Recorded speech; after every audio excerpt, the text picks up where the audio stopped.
you'll understand. If not, go watch Mirror Universe with Star Trek.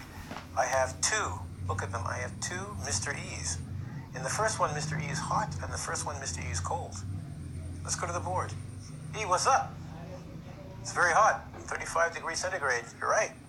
I see you're wearing your Bermuda shorts. And the second E is saying it's very cold. It's minus 30 degrees centigrade. Ow, this isn't good. I feel for you. But don't you think there are better ways to say it's very hot or it's very cold? I think so. And in today's lesson, I'm going to teach some of you, not some of you, I'm going to teach all of you how to get rid of the word very to describe everything and use other words which give more information, which will make you sound more like a native speaker and make your writing phenomenal.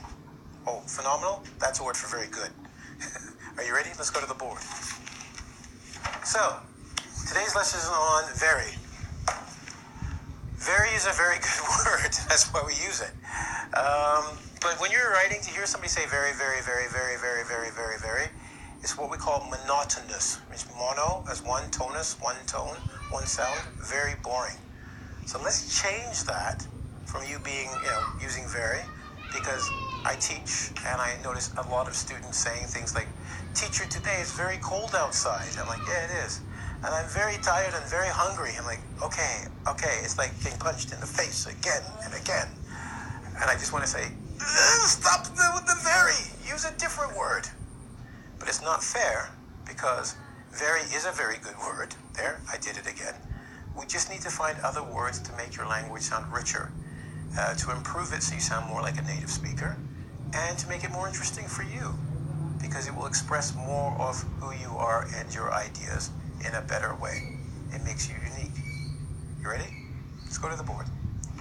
You'll notice I put very in red because this is something we don't want to do. We don't want to keep saying very. We want to change that up. And I'm going to give you a list of words that people or students usually say when they say very, that I've heard many, many times. And maybe you've done this. And today I'm going to give you singular words to use instead.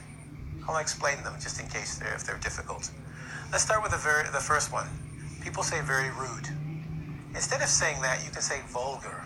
Vulgar means very rude.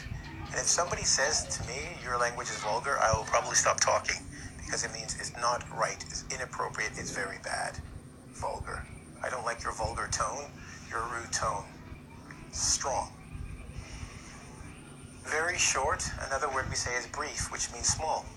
We had a brief conversation, a very short conversation. Boring. When you say, class was very boring today, you can say dull. Dull means very boring. It also means, see, here's a bonus when you use these words, stupid. If you say someone is dull, you can say they're very boring, or dull meaning they're stupid. Don't use it like that too often. People don't like being called stupid. If you say, he's rather dull, isn't he? I have to listen for context to mean stupid or boring. Next one, everybody's favorite, very good. Teacher, the food is very good. The lesson is very good. I like this, it's very good. Why don't we change that to the word superb? Look carefully at the word superb. You have the word super written inside it. Super means what? Above average, excellent, or superb, very good. The food was superb. People don't usually use this word, so if you tell me when I cook for you that it's superb, I'm telling you right now, I will take that as such an amazing compliment. Gentlemen, if you tell a woman she looks superb, so she'll be like, oh, thank you, really? Because no one says it. All right? Freezing. You can say it's very cold outside, but at minus 35, it's freezing. I can put meat outside and it will turn to ice. It's freezing. That's how cold it is. And if you tell me it's freezing, I'm going to get a jacket and another coat and a hat and a scarf because I know it's very, very cold. You don't have to say it's very, very cold today. Say it's freezing. Next, here's a nice word. This is what we call a $10 word. Cha-ching! Ravenous. Ah. Even when you say it, there's ah. When you're ravenous, you're not hungry. If you walk into a restaurant and say, I'm ravenous, they will get all the cooks together and start cooking right away immediately, knowing that they have to feed you because you will eat everything. You can use this about l'amour, the love. I am ravenous for l'amour. I love it. I'm hungry for it. I want it desperately. It's a great word. You can be ravenous about reading. It means I want to eat it and take all of it. Nice word. I like this word.